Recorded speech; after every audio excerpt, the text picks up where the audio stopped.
Halo para peserta, saya Becky Tumewu. Kita masih menantikan aba-aba ya untuk memulai acara kita pada siang hari ini, yaitu webinar tangkal infeksi dalam era new normal bersama RSPI Sulianti Saroso. Jadi teman-teman kita tunggu apakah saya bisa mulai sekarang. Nah, semua sedang berkirim-kiriman nih, kirim-kiriman salam sehat ya untuk semuanya. Baik, Bapak Ibu, para peserta, masih kita sambil menantikan kehadiran para peserta yang lain. Oke, saya akan hold sebentar. Kita pastikan dulu bahwa acara sudah siap dan akan segera dimulai sesaat lagi.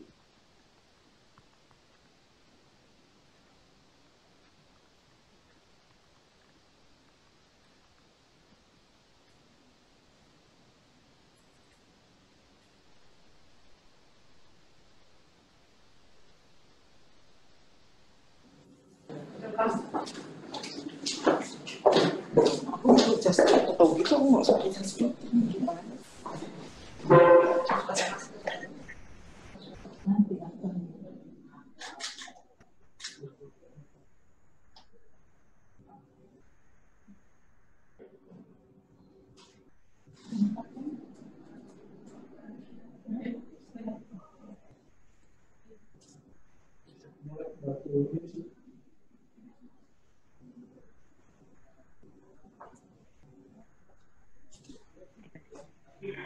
Baik, teman-teman semuanya, para peserta, kita akan mulai ya segera karena saat ini sudah menunjukkan pukul 14.01 dan seperti kita tahu bahwa waktunya ini padat merayap ya dengan 4 orang pembicara yang akan berbagi bersama dengan kita semuanya. Jadi sekali lagi saya Becky Tumewu ingin mengucapkan selamat siang kepada semua, selamat datang di acara kita webinar. Sekali lagi, webinar apa? Webinar tangkal infeksi dalam era new normal bersama dengan RSPI Sulianti Saroso.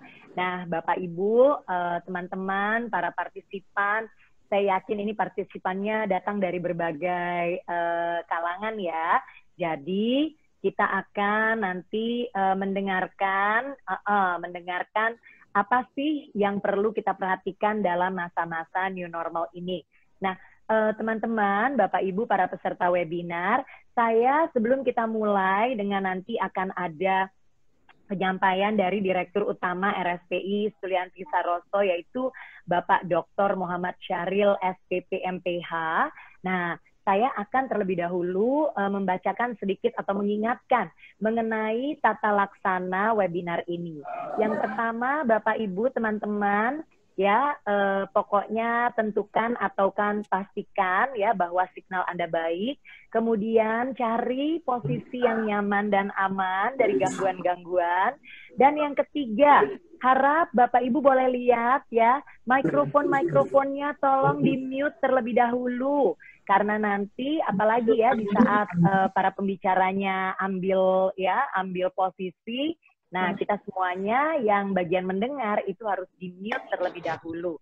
Dan kalau ada pertanyaan silahkan boleh di-share di bagian chat ya Bapak Ibu. PowerPoint. Jadi itu aja sih sebenarnya dari saya untuk membuka acara kita pada siang hari ini. Nah, tanpa berpanjang-panjang lagi, kita tahu ya kurang lebih apa sih tujuan dari dilangsungkannya acara hari ini. Yang pasti kita semua memasuki new normal, saat ini kita sedang dalam masa transisi, dan apa saja Bapak Ibu yang harus kita perhatikan supaya kita tetap bisa menjaga kesehatan dan keselamatan kita. Karena saya percaya bahwa keselamatan kita ini adalah mempengaruhi ya keselamatan orang-orang terkasih yang ada di sekitar kita. Oke? Nah, tanpa berpanjang-panjang lagi, saya akan menyampaikan terutama ucapan selamat datang dulu nih untuk 4 orang pembicara kita. Ada Dr. Muhammad Syahril, SPP MPH, kemudian nanti juga ada Dr. Titi Sundari, SPP, ya spesialis paru nih ya. Kemudian ada Dr. Ngesti Mulyana, SPGK, Gizi Klinik, dan ada Dr. Andi Dalla Intan, spesialis kedokteran fisik dan rehabilitasi. Nah, tanpa berpanjang-panjang, kita undang dulu, ini pembicara yang pertama sekaligus tentunya membuka acara kita. Beliau adalah Direktur Utama RSPI, Sulianti Saroso. Mari kita sambut kehadiran Bapak Dr. Muhammad Syahril, SPP, MPH, dengan nanti temanya yang akan disampaikan, yaitu upaya masyarakat dalam new normal. Silakan Bapak. Pak Syahril, apa kabar? Mana nih Pak Syahrilnya? Tuh. Oke, Assalamualaikum warahmatullahi wabarakatuh. Waalaikumsalam. Silakan Pak Dokter. Siang, Pak Beki Tomewu, kemudian teman-teman peserta webinar. Wah, ini cukup banyak, Pak. Kita sekaligus reuni. Ada kawan-kawan dari Bandung, Jogja, Semarang, Palembang, dan ada juga dari Makassar. Selamat datang Bapak Ibu sekalian. Terima kasih Mbak Beki Tomewu. Syukur alhamdulillah hari ini dalam daring ini kita masih bisa sharing untuk pengalaman dan saling mengingatkan ya. Oke, kami dari RSPI Sulianti Saroso, satu rumah sakit pusat infeksi ya, itu adalah rumah sakit pemerintah yang mempunyai tanggung jawab kewajiban sebagai rumah sakit rujukan nasional khususnya di penyakit infeksi emerging. Jadi penyakit infeksi emerging itu Mbak Beki itu adalah suatu penyakit yang infeksi yang sebelumnya belum ada. Seperti dulu ada SARS, ada COVID dan sebagainya. Nah, ini kita jadi pertama-tama ya Pak ya, pertama-tama gitu kan. Cuman yang dulu kita tidak begitu kaget karena dikit-dikit nggak terlalu banyak. Ya, kayak SARS, kemudian flu burung kan. Tapi sekarang ini 216 negara kena, dan Indonesia juga hampir seluruh provinsi juga kena ya. Nah, kita sudah hampir 4 bulan ya, ini sekarang kita mengalami ini, cukup kewalahan, cukup panik semua masyarakat. Nah, alhamdulillah saat ini walaupun kita masih dalam kondisi pandemi, kita masuk dalam satu era new normal ya. Nah, pada hari ini serial webinar dari RSPI Sulianti Saroso akan menyampaikan bagaimana sih kita di dalam new normal ini agar anak-anak, keluarga, teman-teman, kemudian satu kantor itu semuanya dalam keadaan happy sekaligus sehat ya. Oke, saya akan menayangkan 3 slide saja, Mbak ya. Oke. Baik, silakan Dok. Oke. Oke, ini. Oke, bisa dilihat ya Mbak Peggy ya? Ya, sebentar kita coba. Bisa dilihat sama-sama.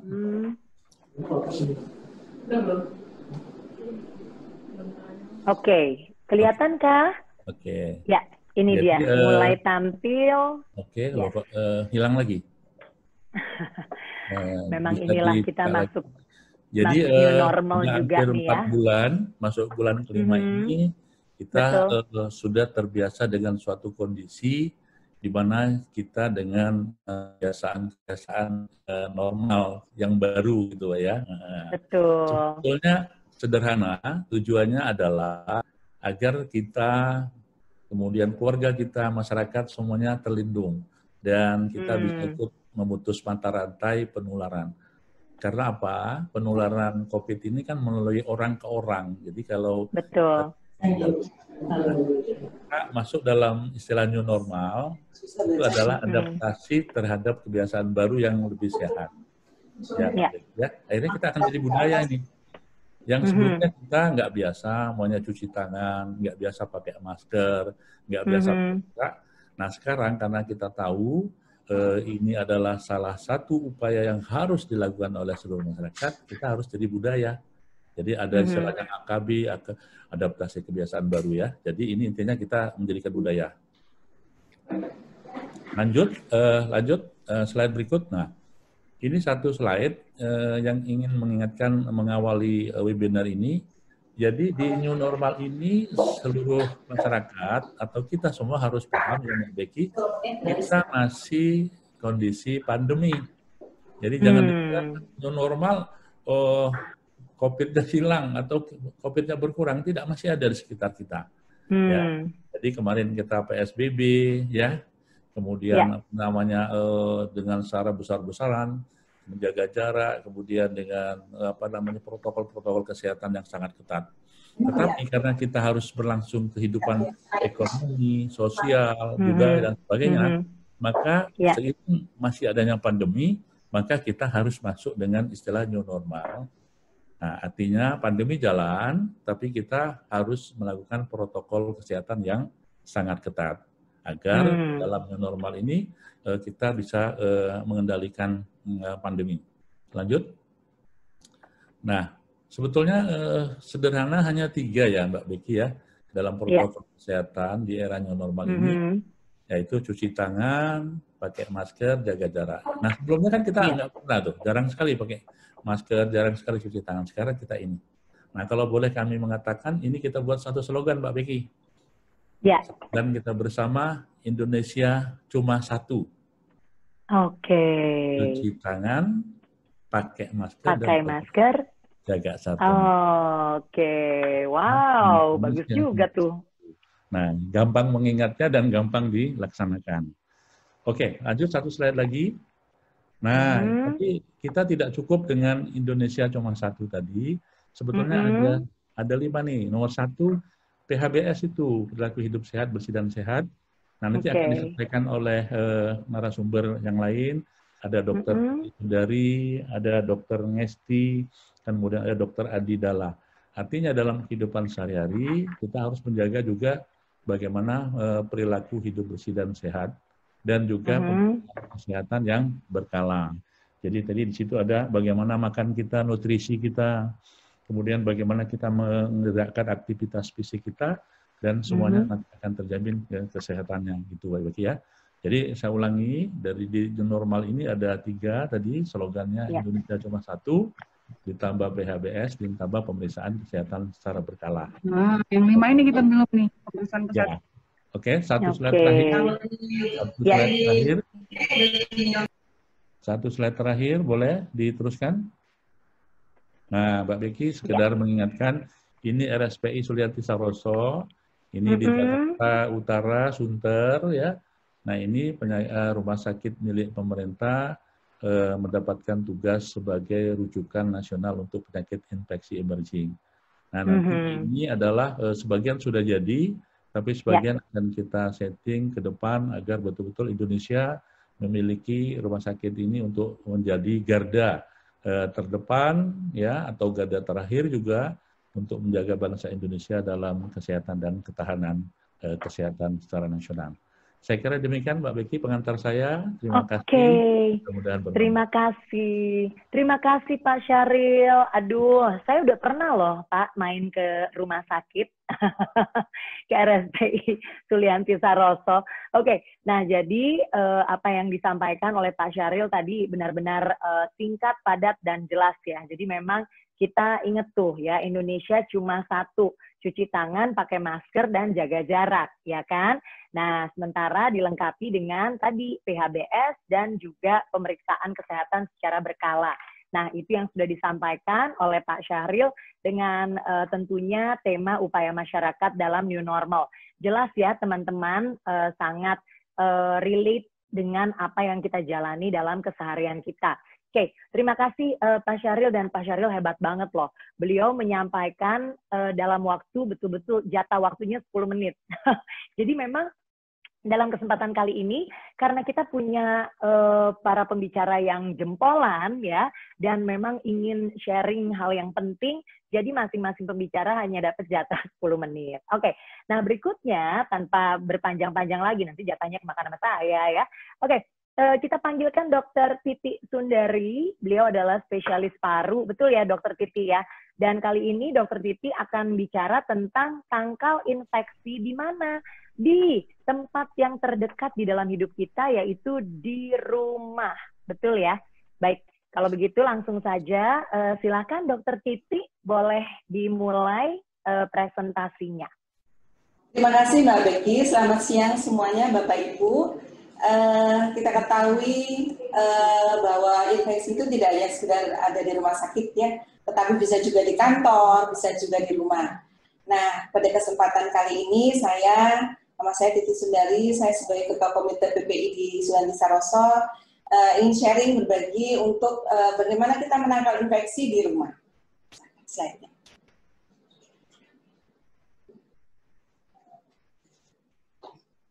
Nah, mungkin untuk masalah infeksi virus corona ini kita tidak usah berpanjang lebar lagi. Ya, selesai. Tidak usah berpanjang lagi bahwa memang ada virus baru dengan gejala demam, batuk pilek, pilek, sakit tenggorokan, letih dan lesu yang memang sampai sekarang belum ada pengobatannya. Itu sebabnya karena belum ada pengobatannya, bagaimana cara kita menangkal supaya kita tidak sampai terkena penyakit ini. Ya, saya. Nah, cara penyebarannya adalah dengan cara percikan dahak. Pada saat kita berbicara, batuk, bersin, bernyanyi, karaoke, itu pun juga bisa memberikan risiko penularan. Demikian juga dengan kontak erat pada saat kita cium tangan, jabat tangan. Sebabnya sekarang Mbak Becky kan kita tidak lagi melakukan jabat tangan ya. Kita jabat tangan. Betul. Udah gini aja, namaste katanya ya, namaste, permisi gitu ya. Namaste. Okay. Nah, yang lain adalah penyebarannya adalah dengan menyentuh permukaan benda yang sudah terkontaminasi virus yang bisa dia berdiam lama di permukaan. Iya. Nah, mungkin ini sekedar ilustrasi saja bahwa di Indonesia sekarang sudah sekitar 54.000 kasus yang confirm, artinya yang sudah positif, dengan angka kematian sekitar 6%. Kita ketahui dulu, angka kematian baru sekitar 2% ya, waktu dimulai di Wuhan. Tapi dengan kondisi saat ini, angka kematian di Indonesia adalah sekitar 6%, dan itu hampir mirip dengan kondisi global di dunia. Ya. Nah, apakah yang harus kita lakukan adalah dengan melakukan pola hidup bersih sehat. Apa saja yang dilaksanakan? Satu, memperhatikan kebersihan rumah dan lingkungan. Yang kedua, perhatikan ventilasinya, sinar matahari yang masuk ke dalam rumah. Yang ketiga, jaga jarak, lakukan kebersihan tangan, memakai masker.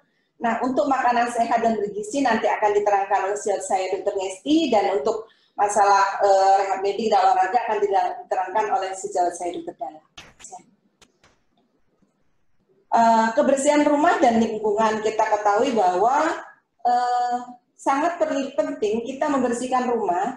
Tidak perlu untuk pembersihan rumah ini kita harus pakai misalnya pemutih ya, cairan pemutih. Beberapa waktu lalu Mbak Becky kita tahu bahwa cairan pemutih hilang di pasaran, ya kan? Iya, susah banget cari ini ya, pemutih ya. Mbak Becky, ya ternyata buat semprot-semprot jalan, buat semprot-semprot mobil, ya kan? Betul.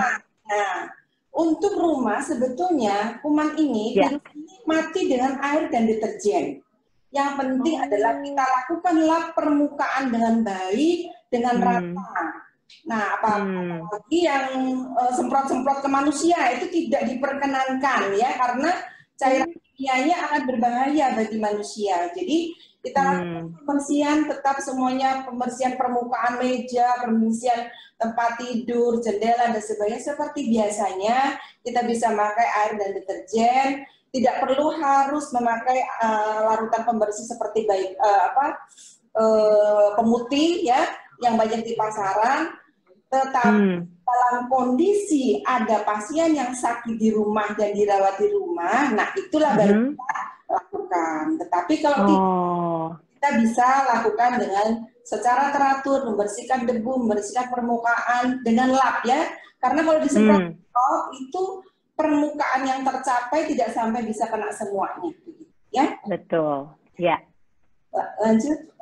Nah, kemudian untuk ventilasi, kita katakan bahwa dengan kita membuka jendela, maka kondisi udara yang di dalam itu akan bisa dikeluarkan dengan cepat. Namanya kita menyampaikan sebagai dilusi atau pengenceran kondisi udara yang di dalam rumah.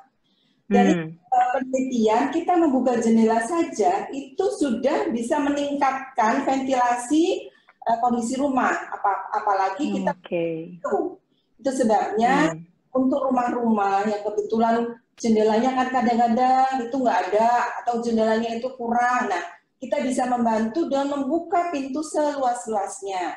Dengan demikian, maka aliran udara akan baik, sinar matahari juga akan bisa masuk. Nah, kita harus perhatikan arah dari misalnya kita memakai kipas angin, itu harus diperhatikan. Tidak boleh sampai dia muter aja di dalam kamar. Jadi harus diperhatikan arahnya ke jendela. Dan jangan lupa perawatan rutin dari alat-alat yang dipakai, kipas anginnya, AC-nya, itu harus sering harus secara teratur dan berkala dibersihkan karena supaya tidak menjadi sarang debu dan kuman. Ya, yang lain adalah kita menjaga jarak fisik, tadi sudah disampaikan oleh Bapak Direktur, minimal 1 meter, kita kurang mengunjungi tempat keramaian, tetapi seandainya harus ke fasilitas umum, maka lakukan protokol kesehatan. Kita pakai masker, kita pakai pelindung mata, bawa hand sanitizer, ingat bahwa penularannya juga secara kontak ya, jadi minimalkan menyentuh area sekitar. Kita kalau bisa melihat dari gambaran ini, lihat tuh COVID kita antara satu dan lainnya dengan jarak, maka kumannya ini tidak akan mengenai arah teman yang lain. Jadi saya tadi dengan Dokter Dalla berdekatan, maka saya harus memakai masker. Tapi karena saya sendirian, sekarang saya bisa melepas masker. Ya, sekali. Oke. Nah, sekarang bagaimana untuk pencegahan kalau bepergian ya? Yang kalau bepergian misalnya dari kita ketahui bahwa memang lingkungan di Indonesia kan kadang-kadang ada hujan, becek dan sebagainya. Itu sebabnya kalau kita berpergian, ingat bahwa sepatu jangan sampai masuk ke rumah, Mbak Becky. Sepatu harus kita tinggalkan di luar, kalau perlu disemprot dengan disinfektan. Kemudian yang nggak diperlukan seperti bungkus-bungkus, kemudian bon-bon atau resi-resi yang nggak pakai kita buang. Nah setelahnya jangan langsung ke dalam, jangan langsung pegang anak, jangan langsung pegang keluarga, tetapi kita harus lakukan cuci tangan, kita buka baju kita yang tadi saat kita keluar, lakukan mandi keramas baru kita aman untuk bertemu dengan keluarga. Ya, Nah, bagaimana sekarang perilaku hidup bersih yang lain? Ada 5 langkah tangan pakai sabun. Kalau di dalam medis ada 6 langkah Mbak Vicky, tetapi untuk umum ini ada namanya 5 langkah. Saya ambil dari Kementerian Kesehatan.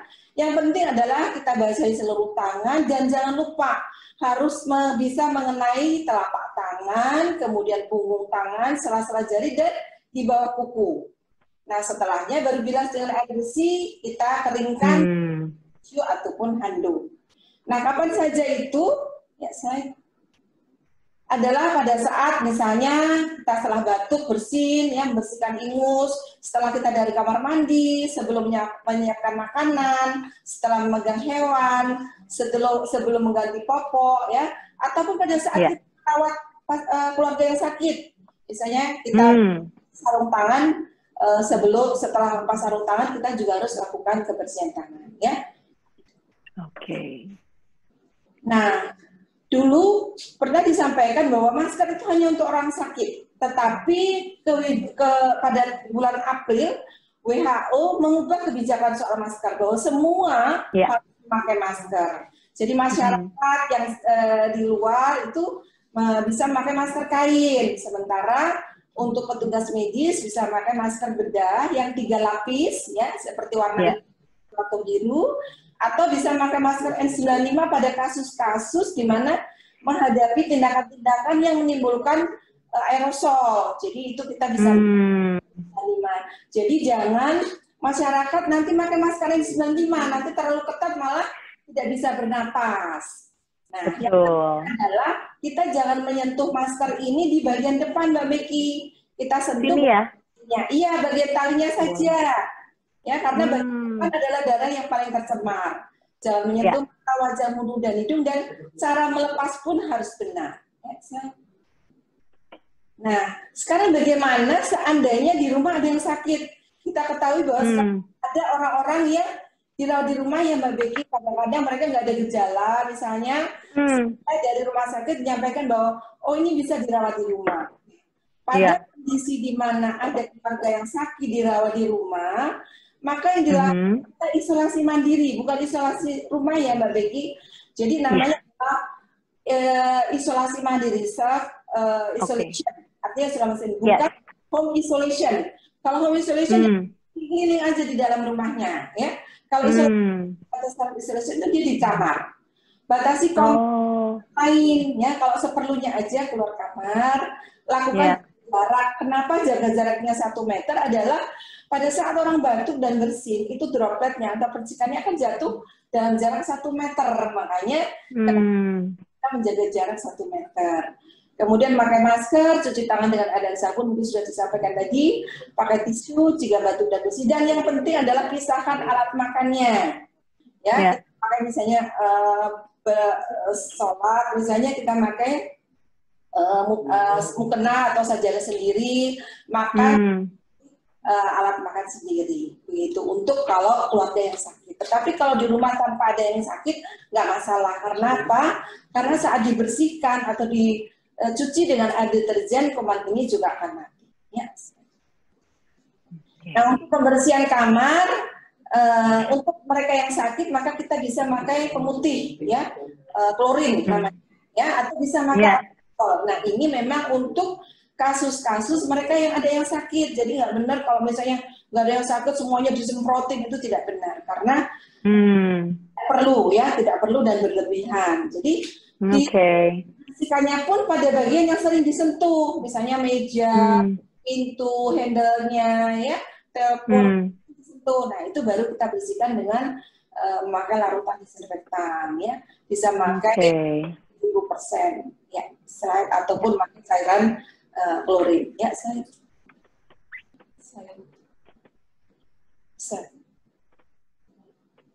Ya, berikut. Ya, berikutnya bagaimana untuk pakaian kotornya? Nah, pakaian kotor ini karena kuman itu juga bisa dia berada di pakaian, jangan dikibas. Kadang-kadang kita kibas-kibaskan, ya, baju kotor itu, maka jangan dikibas. Kita masukkan ke keranjang, nanti kita cuci, gunakan dengan pakai air hangat dan deterjen, itu sudah cukup, ya. Ya. Saat menangani kita bisa pakai sarung tangan atau kita bisa pakai lindungi tangan kita dengan plastik, dan jangan lupa setelahnya kita lakukan kebersihan tangan atau cuci tangan memakai air dan sabun. Ya, nah, untuk kamar mandi yang sebaiknya dilakukan bila ada keluarga yang sakit ada terpisah. Jadi kamar terpisah, kamar mandi pun terpisah. Ya, kenapa? Ini untuk mengurangi resiko terjadi penularan dari yang sakit tadi kepada keluarga yang lain. Bersihkan sekitar keluarga yang sakit hanya bila perlu saja supaya untuk mengurangi kontak. Nah, kalau misalnya ini kebetulan isolasi mandiri ini kan biasanya pasiennya atau yang sakit ini biasanya masih bisa mandiri, maka kita pakai tisu, handuk, cairan pembersih agar dapat membersihkan sendiri kamarnya.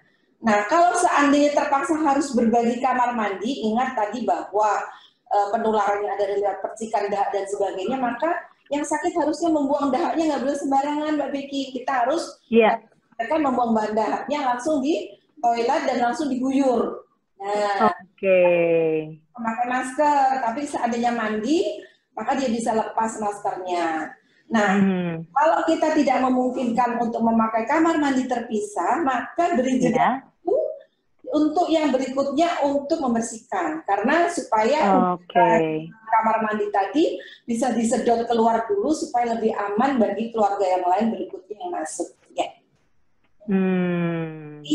Intinya yang terakhir yang saya adalah tetap semangat, lakukan pola hidup bersih sehat, jaga kesehatan, jaga jarak, lakukan kebersihan tangan, kalau batuk dan sebagainya kita tutup dengan tisu, dan jangan lupa jangan pernah menyentuh mata, mulut, dan hidung karena daerah itu adalah tempat masuknya dari kuman tersebut. Ya, hanya itu dari saya. Terima kasih Mbak Becky atas kesempatannya. Saya kembalikan lagi waktunya kepada Mbak Becky.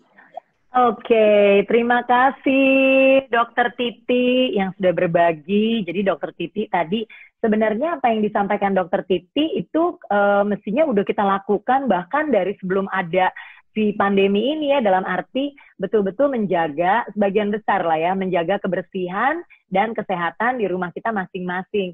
Nah, tapi karena kita ini memang memasuki masa yang memang ya luar biasa, di luar dari normalnya, jadi ada ekstra-ekstra hal yang perlu diperhatikan. Begitu ya, dokter?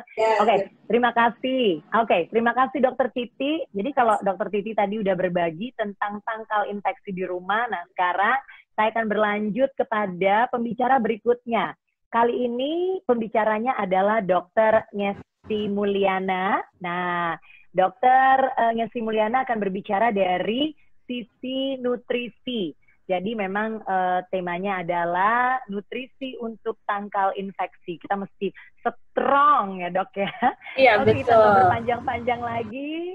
Jatah waktunya 10 menit. Silakan Dokter Ngesti, silakan. Ya, baik. Terima kasih banyak Mbak Becky Tumewu. Oke, hari ini saya akan menyampaikan mengenai tangkal infeksi di era new normal. Ya, boleh slide-nya minta tolong? Halo? Halo? Ya, ini slide-nya. Nah, ini dia slide-nya nih, dokter. Nutrisi untuk tangkal infeksi. Silakan, Dokter Ngesti. Baiklah.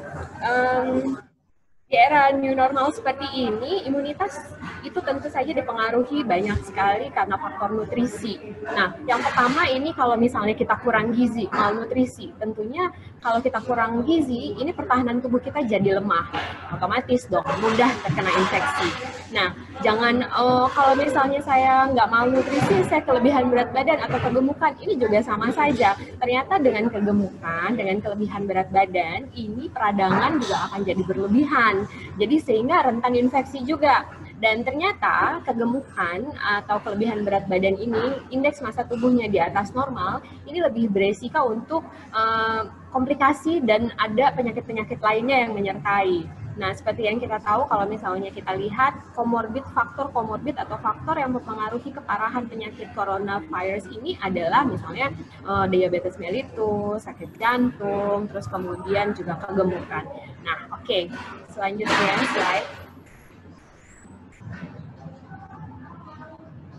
slide selanjutnya. Oke, ini adalah GERMAS, Gerakan Masyarakat Hidup Sehat. Di sini nutrisi ada nomor 1 di sini. Makan dengan gizi seimbang dan diikuti dengan yang lain-lainnya seperti cuci tangan dan sebagainya. Oke, saya akan membahas mengenai nutrisi. Bagaimana sih nutrisinya supaya kita imunitasnya jadi kuat, bagaimana supaya kita kalaupun misalnya sakit tidak terlalu parah, misalnya amit-amit ya jangan sampai, tapi maksudnya kita imunitasnya jadi lebih tinggi, bagaimana caranya? Oke, slide. Kita harus cerdas dalam memilih makanan kita, karena tentu makanan yang kita makan ini akan mempengaruhi tubuh kita. Selanjutnya.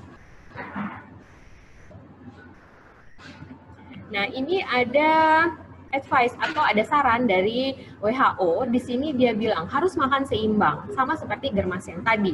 Karena apa? Karena ketika kita makan dengan makanan yang diet seimbang, ini kita akan dapat vitaminnya, akan dapat mineralnya, tentunya harus banyak seratnya, proteinnya juga ada, dan juga antioksidan untuk memerangi peradangan yang terjadi ketika terjadi infeksi. Slide. Nah, bagaimana gizi seimbang itu? Kemenkes sudah mengeluarkan isi piringku. Di sini bisa dilihat dengan isi piringku. Ini setengah piring itu bulat itu satu piring, dan setengah piring yang sebelah kanan harusnya adalah serat, buah-buahan dan sayur-sayuran. Ini harus nih dalam makanan kita. Kemudian yang sebelah kiri ini kemudian ada makanan pokok.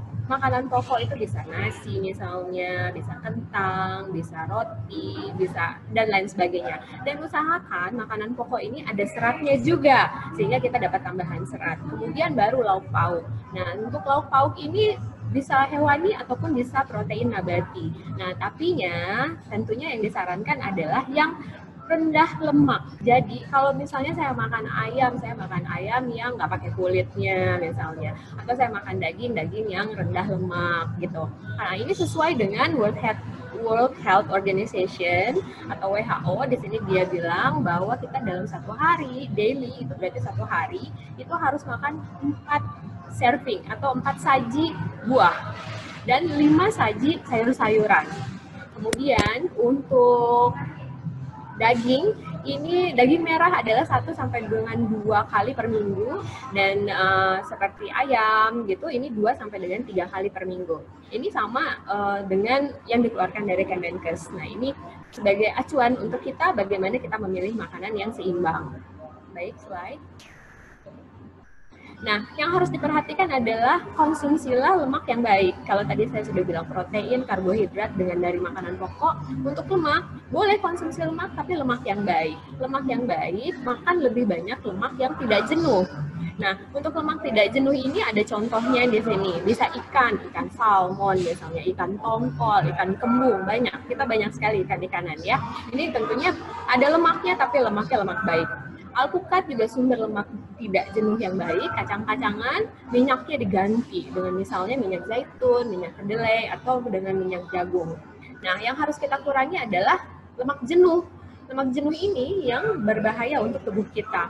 Nah, ini bisa didapatkan dari daging yang berlemak, mentega, santan, krim, whipped cream, keju, dan lemak-lemak dari binatang. Nah, ini yang harus kita kurangi, kalau bisa kita hindari.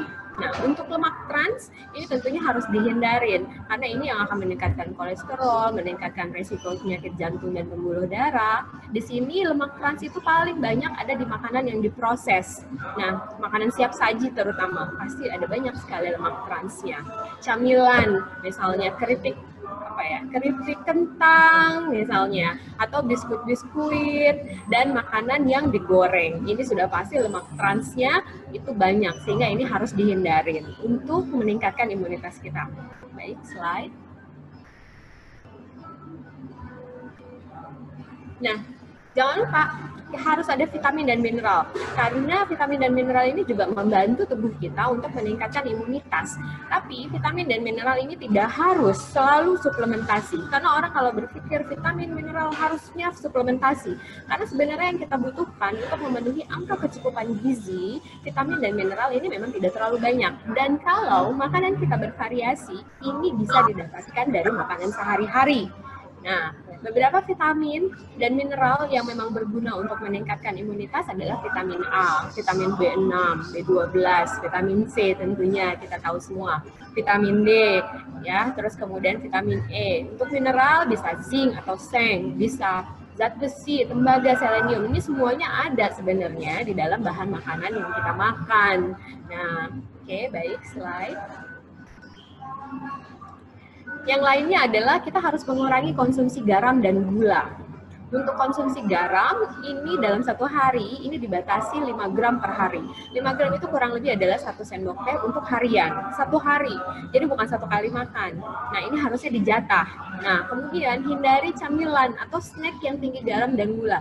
Karena snack itu walaupun rasanya misalnya tidak terlalu asin, tapi dia pasti akan banyak garamnya. Nah, kemudian batasi konsumsi soda dan minuman lainnya yang mengandung banyak gula. Tentunya misalnya teh botolan itu sudah pasti ada banyak gulanya juga. Nah, jangan lupa juga kalau misalnya kita beli jus, memang jus yang botolan itu juga banyak gulanya di situ. Jadi batasi konsumsi yang seperti itu. Selain itu, banyak yang tidak, kalau saya sudah mengurangi pemakaian garam misalnya gitu, tapi suka lupa nih, kalau ternyata kalau masak harus selalu pakai kecap misalnya, harus selalu pakai sambal botolan, saus tiram. Nah, walaupun kecap rasanya nggak asin, tapi dia natriumnya tinggi, garamnya tinggi. Nah, karena itu ini juga harus dibatasi penggunaannya supaya asupan garam kita tidak berlebihan. Slide. Nah, yang penting lagi adalah minumlah air 8 sampai dengan 10 gelas setiap harinya. Tubuh kita itu 80% isinya air. Darah kita itu berasal dari air tentunya ya. Karena itu air ini penting banget untuk tubuh kita nih sebagai alat transportasi nutrisi dan macam-macam dan lain sebagainya. Selain itu juga meregulasi suhu tubuh. Jadi kalau misalnya kita habis olahraga, makanya kita harus minum air, meregulasi suhu tubuh dan mengembalikan elektrolit tentunya. Pilihan yang paling baik tentu adalah air putih. Tapi untuk memenuhi 8 sampai dengan 10 gelas bisa juga dengan misalnya jus buah dari buah asli. Ini juga bisa dijadikan asupan air ya. Nah, akan tapi batasi minuman yang mengandung kafein. Karena terlalu banyak kafein ini akan membuat kita jadi sering ke belakang, justru nanti dehidrasi. Oke, selanjutnya slide. Nah, ini vitamin D, berjemur. Silahkan berjemur. Kapan waktunya untuk berjemur? Sarannya adalah berjemur pukul 9 pagi. Selama 5 sampai dengan 15 menit setiap hari. Ya, kalau bisa tiap hari akan lebih baik. Tapi 2 sampai dengan 3 kali seminggu itu sudah cukup untuk memenuhi kebutuhan vitamin D. Nah, gimana kalau misalnya saya berjemur, saya harus pakai apa nih bajunya? Nah, yang penting adalah kedua lengan ini terkena matahari dan juga tungkai, kaki sampai dengan lutut. Ini harusnya terkena matahari. Jadi kalau misalnya yang pakai hijab gitu ya, mungkin cari tempat yang memang agak sepi, boleh dising-singkan dulu lengannya kanan kiri dan celana panjangnya. Nah, hindari memang area kepala dan leher. Kalaupun misalnya mau kepala dan leher, usahakan untuk memakai sunscreen. Terus kalau misalnya memang Anda sensitif terhadap sinar matahari, ya memang disarankan untuk tidak berjemur di bawah sinar matahari langsung. Oke, slide. Oke, nutrisi dapat meningkatkan imunitas tentu saja. Tetapi harus diingat, kalau imunitas ini tidak dibangun oleh satu macam nutrisi saja. Ini berbagai zat gizi ini bekerja bersama-sama dan bersinergi membangun imunitas tubuh. Dan imunitas itu tidak bisa dibangun instan. Sekarang saya minum vitamin, saya sekarang makan ini, itu imunitas langsung baik, nggak bisa. Nah, ini harus dikerjakan secara konsisten. Nah, kemudian makanlah bahan makanan yang bervariasi untuk mendapatkan berbagai zat gizi yang diperlukan untuk membangun imunitas. Karena kalau bervariasi, kita dapat semuanya jadinya lengkap gitu, karena tidak ada bahan makanan yang isinya lengkap semua. Pasti ada yang mungkin tinggi proteinnya tapi kurang seratnya, ada yang tinggi seratnya tapi ternyata lemaknya kurang, begitu. Jadi kita harus bervariasi, dan tentu saja makanan yang diproses itu harusnya sebaiknya dihindari. Semakin segar bahan makanan, ini akan semakin baik untuk dikonsumsi. Karena ketika dia masih segar, bahan vitaminnya, mineralnya, semuanya itu masih utuh gitu. Setelah diproses, dia akan hilang. Oke. Terus kemudian di saat pandemi seperti ini, saya tidak menyarankan untuk menjalani diet ekstrim, di mana misalnya saya mau turun 10 kg dalam 1 bulan, saya tidak menyarankan. Apalagi mengeliminasi zat gizi tertentu. Misalnya saya mengeliminasi, saya nggak mau makan karbohidrat. Nah, ini saya tidak menyarankan, ya. Jadi untuk sekarang yang disarankan adalah gizi seimbang, makan semuanya dengan komposisi yang baik, seperti saya sebutkan tadi. Nah, untuk teman-teman yang memang mempunyai penyakit tertentu, misalnya diabetes atau misalnya hiperkolesterol, ini konsultasikan kepada dokter spesialis gizi bagaimana seharusnya saya makan makanan yang baik di era new normal ini supaya imunitasnya tetap terjaga. Oke, baik, slide. Nah, ini, hindari makan di luar. Kenapa? Karena ketika kita makan di luar, otomatis kita akan ketemu dengan banyak orang. Nah, kalau misalnya memang tidak bisa dihindarin, berarti pilihlah misalnya makan yang di ruangan ventilasinya baik, restoran yang ventilasinya baik, atau pilih restoran yang di luar ruangan, misalnya. Nah, kalaupun misalnya terpaksa makan di dalam ruangan, jaraknya harus diperhatikan. Paling tidak 1 meter jaraknya dengan pengunjung yang lain tentunya. Oke, slide. Nah, ini ada beberapa tips. Kalau misalnya saya harus keluar rumah untuk membeli makanan karena saya memasak di rumah. Nah, ini untuk grocery shopping atau membeli makanan di swalayan, ini pertama harus sedia desinfektan tentunya ya. Nah, kalau misalnya kita pakai keranjangnya pegangannya boleh disemprot dulu, dilap dulu gitu ya. Nah, terus kemudian seringnya ibu-ibu kalau misalnya milih makanan atau mau milih buah tuh dipegang-pegang tuh. Oh, ini nggak bagus, taruh lagi. Pegang lagi yang ini. Oh, ini nggak bagus, taruh lagi. Nah, usahakan jangan seperti itu. Nah, kita lihat saja, jangan dipegang. Kalau misalnya memang kita mau ambil, baru kita ambil. Kita pegang. Nah, ini untuk meminimalkan kontak di swalayan. Kemudian, kalau misalnya pergi ke swalayan, usahakan bawa sendiri plastik atau bawa sendiri tas belanja. Sehingga ini juga meminimalkan kontak dengan orang lain, ya kan? Nah, sebelumnya mungkin bisa didesinfeksi dulu atau bisa dilap dulu gitu. Kemudian setelah sampai rumah sudah selesai, sudah kita keluarin, ini kemudian kita lap lagi, kita bersihkan lagi. Oke, kalau misalnya saya beli online, Nah, ini yang paling mudah tentunya ya. Nah, kalau misalnya memang mau beli online, usahakan untuk tidak kontak dengan pengantar yang nganterin gitu kan ya. Nah, jadi kalau bisa bilang di telepon sebelumnya, tolong ditaruh di pintu misalnya begitu. Dan kemudian ketika kita ngambil makanannya, jangan lupa setelah ambil makanannya kita cuci tangan. Ya, dan package-nya atau tempatnya ini langsung dibuang. Oke, terus kalau misalnya ada paket bagaimana? Paketnya boleh dibersihkan dulu, misalnya cuci tangan ketika mengeluarkan barang yang di dalamnya, terus udah gitu kalau bisa pembayarannya melalui yang non cash misalnya. Terus kemudian jangan lupa nih untuk makanan-makanan tersebut harusnya bisa dipisah-pisahkan. Jadi kalau misalnya makanan basah dipisahkan dengan makanan kering gitu, supaya ini tidak tercampur, tidak membuat ada cross contamination. Oke, slide. Baik, sekian dari saya. Mudah-mudahan ini bisa berguna untuk kita semua, untuk di era new normal ini, supaya imunitas kita bisa meningkat. Terima kasih. Oke, Dokter Ngesti, terima kasih atas penjelasannya. Tadi Dokter Ngesti sudah menyampaikan bahwa, makanan-makanan yang dihindari. Sementara kita tahu ya, sejak, kalau saya sih pribadi, sejak 16 Maret sudah stay at home, ya kan? Sudah physical distancing, dan kerjaannya makan lagi. Order makanan, masak, dan lain-lain ya. Puji Tuhan, syukur alhamdulillah ya Dok, masih bisa makan. Cuman kayaknya udah agak kelewat deh, jadi harus diimbangi juga dengan olahraga kayaknya. Oke, pokoknya saya akan ingat-ingat apa yang disampaikan oleh Dr. Ngesti barusan dari sisi nutrisi. Oke, dan berikutnya ini adalah pembicara kita terakhir dalam webinar kita hari ini. Dr. Andi Dalla Intan, spesialis kedokteran fisik rehabilitasi, akan berbicara, tuh kan, habis nutrisi, aktivitas dong. Aktivitas fisik yang seperti apa sih untuk mencegah tubuh kita rentan infeksi? Baik, Dr. Dalla, silahkan. Baik, terima kasih Mbak Becky atas kesempatan yang diberikan. Assalamualaikum para pemirsa sekalian dan sahabat RSPI. Boleh slide-nya, Mas?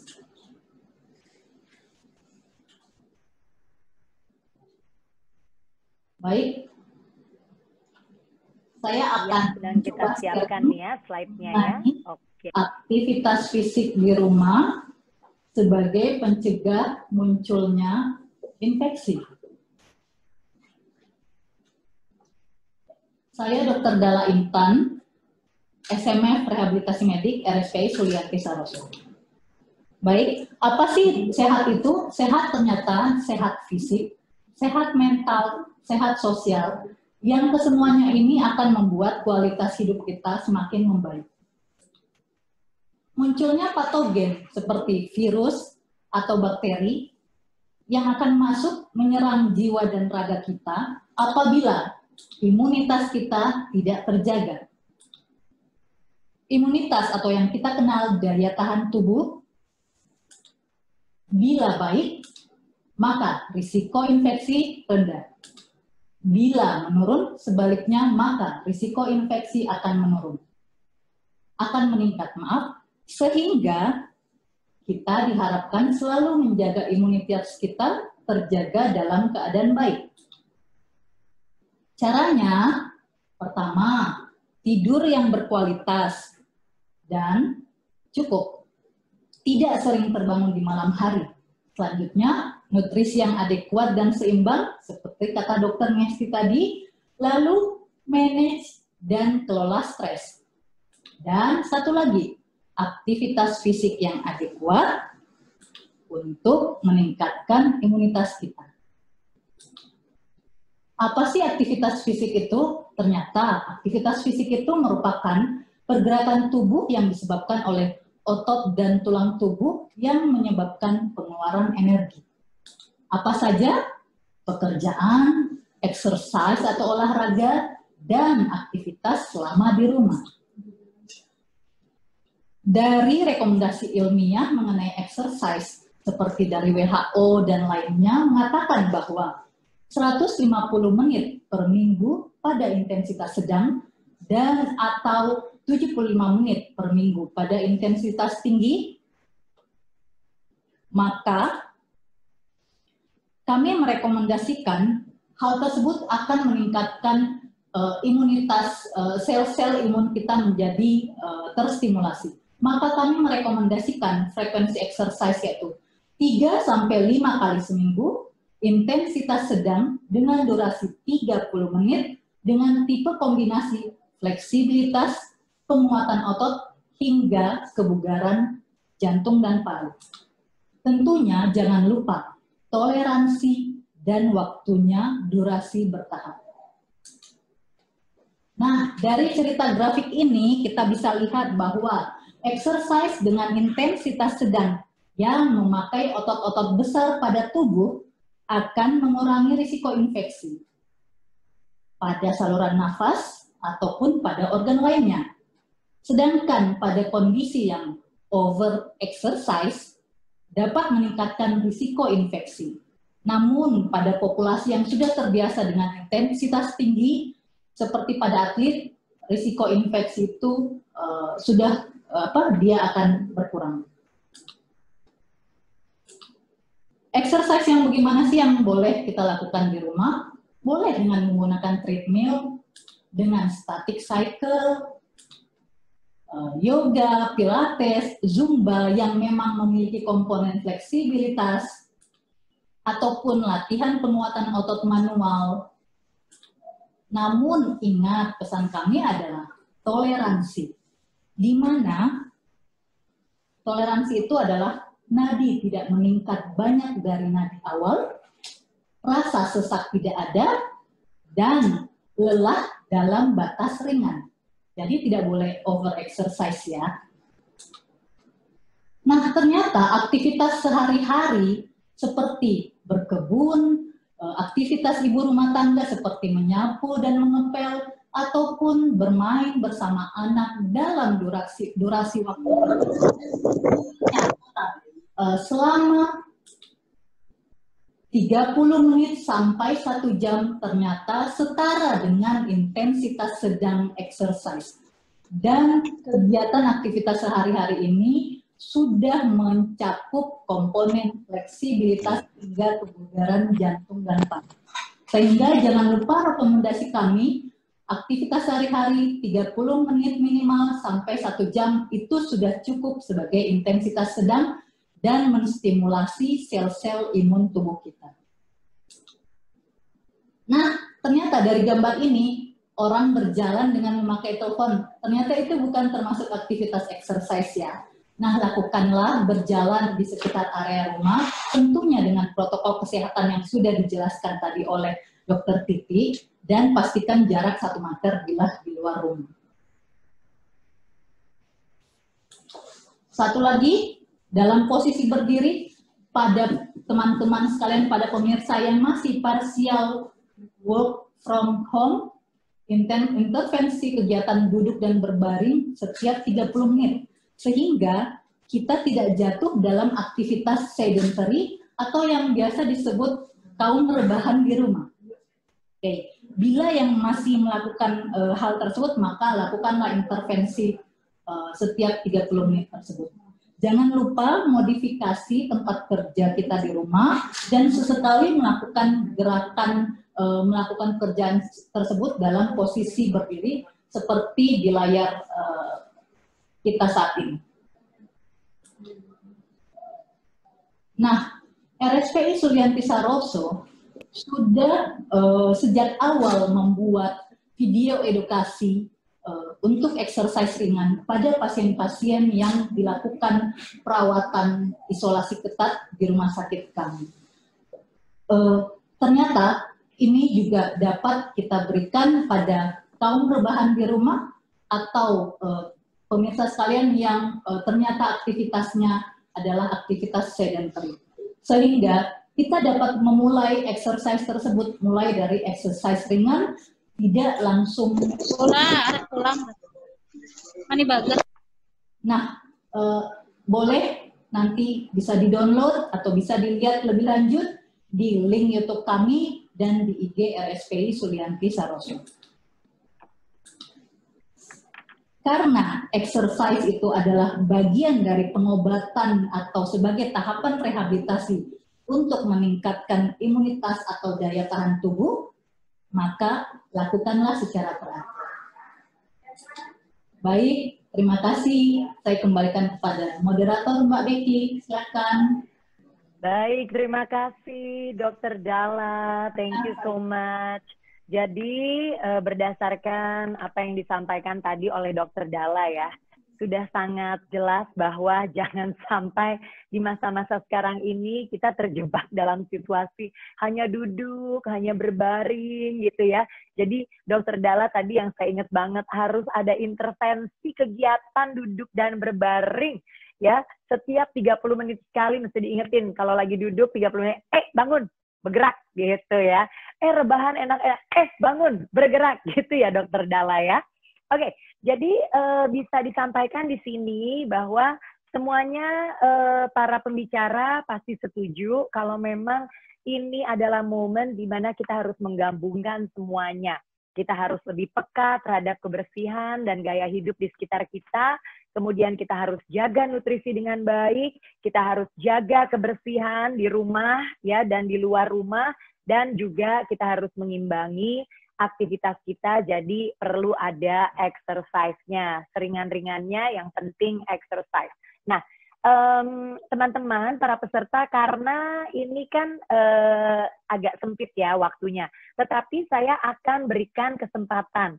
Ada yang mau ditanyakan tidak, Bapak Ibu? Kalau ada yang mau bertanya, silahkan. Saya akan memberikan kesempatan untuk Anda. Boleh langsung saja di grup chat kita. Boleh langsung gini, saya mau tanya gitu, boleh. Kalau ada, silakan. Saya akan berikan kesempatan, mungkin kita hanya akan menjawab 1 atau 2 pertanyaan. Ya, kayaknya cuma 1 pertanyaan deh. Nah, sementara belum ada pertanyaan sampai saat ini, kok kayaknya saya lihat di grup nih ya, kayaknya pada kangen-kangenan deh. Ini malah ya jadi ajang melepas rindu nih Dr. Syahril. Ya, oke. Ada yang mau tanya? Nih, ternyata Dr. Stanley. Dr. Stanley Irwan Dikjaya. Oke, Dr. Stanley. Ya, silakan. Dr. Stanley, akan saya langsung saja berikan kesempatan. Boleh. Ya, Dr. Stanley. Silakan. Dok, mau tanya apa nih, Dok? Silakan. Terima kasih, Mbak Becky. Yes. Saya Dr. Stanley. Dalam kesempatan ini saya mau tanya apa yang saya alami. Mungkin saya tanyakan kepada Dr. Syahril atau Dr. Titi ya, spesialis paru. Oke, ya silakan. Kaitannya dengan sejak work from home ini, saya melakukan jam setengah 10, jam 10 itu jalan kaki secara bertahap itu ditanjakan. Jadi tanjakannya sekitar 60 derajat Celcius, 60 derajat. Memang di awal latihan itu terasa sesak, jadi saya tidak berani cepat-cepat. Tanpa masker karena jauh dari lingkungan kerumunan orang.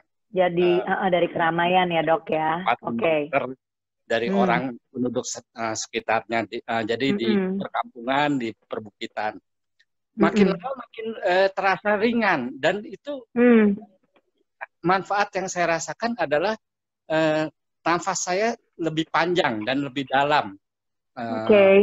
Sehingga yang saya ingin tanyakan secara medis, pemeriksaan spirometri, apakah itu akan meningkatkan kapasitas fungsional paru dengan latihan berjalan yang bertahap. Dan satu hal lagi, waktu pertama saya tidak sanggup untuk memakai masker, tapi setelah terlatih, itu bahkan saya bisa menanjak, jalan nanjak dengan menggunakan masker yang sehari-hari. Terima kasih. Masker kain ya Dr. Stanley ya? Masker kain. Oke, baik. Tapi Dr. Stanley kayaknya seger bener tuh, saya lihat wajahnya bersinar, dokter. Apa lightingnya bagus? Semua ya kita upayakan untuk meningkatkan daya imunitas. Iya, pasti. Thank you, Dr. Stanley. Sehat Thank you. terus. Nah, boleh nih Dr. Syahril atau Dr. Titi, karena memang spesialis bagian paru nih ya, Dok. Mungkin Dr. Syahril terlebih dahulu kali. Gimana, Dok? Tadi yang ditanyakan Dr. Stanley, apakah exercise kayak berjalan pada pukul 9.30 sampai pukul 10 ditanjakan, tadinya terasa berat, tapi sekarang lebih ringan karena sudah terbiasa. Nah, apakah ini bisa meningkatkan kemampuan paru-paru kita gitu atau kondisinya jadi lebih baik? Silakan Dr. Syahril. Oke, Mbak Becky. Terima kasih, Mas Stanley. Mas Stanley ini kolonel spesialis kedokteran fisik rehabilitasi juga. Pantesan kayaknya tegep ya kan? Oh, ya, gitu. Oke. Jadi untuk ini betul, namanya aja kita ini masuk dalam adaptasi, Pak ya. Ya. Nggak gampang loh orang pakai masker dalam waktu yang cukup lama gitu ya. Betul. Nah, saya aja kadang-kadang kalau nggak itu agak sesak rasanya. Tapi bagi orang yang sudah terbiasa, maka dia beradaptasi.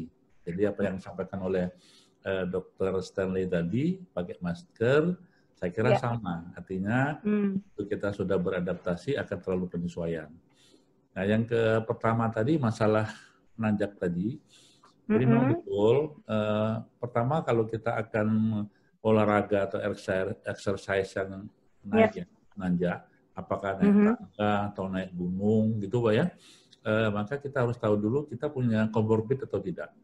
Karena kalau dia asma atau penyakit paru obstruktif yang kronik, itu apalagi penyakit jantung ya, itu jangan coba-coba untuk memaksakan diri yang menanjak ya. Nah, dalam keadaan normal, sama tadi adaptasi. Begitu kita 1 meter bagus, 10 meter oke, naik, saya kira kalau sudah kebiasaan sehari-hari akan terasa ringan. Sederhananya begitu. Dan kapasitas parunya, Bu ya, kayak Mbak Becky, itu, maka spirometrinya juga dia akan meningkat. Jadi asupan oksigen dia terbiasa dengan suatu kondisi di mana dia mempunyai beban yang agak berat. Baik. Dokter Titi ada yang mau ditambahin nggak, Dok? Dokter Titi. Tapi saya rasa sih apa yang disampaikan oleh Dokter Syahril udah jelas ya. Nah kalau begitu kita Dokter Stanley, mudah-mudahan Dokter Syahril, salam sehat. Tuh, salam sehat. Aduh, pokoknya sekarang ini sih yang namanya salam sehat itu ibarat doa ya, Dok ya. Betul. Ya kan? Pokoknya sehat-sehat ya. Salam sehat. Terima kasih, Dokter. Iya, betul. Salam sehat untuk kita semua karena sehat yang sekarang ini benar-benar adalah berkat yang luar biasa dari Tuhan. Nah, berikutnya ini adalah pertanyaan yang ingin saya sampaikan dan buat siapa aja boleh jawab nih. Jadi bagaimana sih sebenarnya, Dok? Nih banyak kan yang pada salah gitu. Sebetulnya bagaimana cara yang tepat untuk membuang masker kita?